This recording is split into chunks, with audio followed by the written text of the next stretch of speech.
कराची में समंदर में नहाने और पानी में जाने पर पाबंदी का हुक्म हवा में उड़ा दिया गया है। छुट्टी के रोज शहरियों की बड़ी तादाद सीवीयू पर मौजूद है और लहरों से लुत्फानंदोज हो रहे हैं।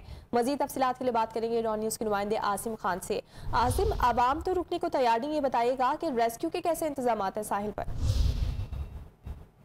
जी, शुमाल मगरिब से आने वाली हवाओं ने कराची का मौसम कर दिया है, जबकि महकमे मौसमियात का ये कहना है कि मजीद जो है सर्दी पड़ सकती है, क्योंकि दर्जा हरारत आज 13.5 डिग्री सेंटीग्रेड रिकॉर्ड किया गया है कराची का कम से कम, और 27 तारीख तक जो है सर्दी की शिद्दत बरकरार रह सकती है। मैं इस वक्त सीवीयू के मुकाम पर मौजूद हूँ। यहाँ पर भी लोग जो है इस मौसम को इंजॉय कर रहे हैं, ना सिर्फ साहिल पर बल्कि हमने देखा कि पाबंदी के बावजूद जो है बहुत से लोग पानी में उतरे हुए हैं और यहाँ पर उन्हें रोकने वाला कोई नहीं है। सिर्फ दफ़ा 144 तो नाफिज की गई है, लेकिन किसी किस्म के कोई इकदाम अभी तक नज़र नहीं आ रहे हैं। महकमा मौसमियात का ये बताना है कि सर्दी की शिद्दत में इन 3 से 4 रोज़ में मज़ीद जो है शिद्दत आ सकती है और दर्जा हरारत सिंगल डिजिट तक जा सकता है। बहुत शुक्रिया आसिम खान, हमें अपडेट कर रहे थे।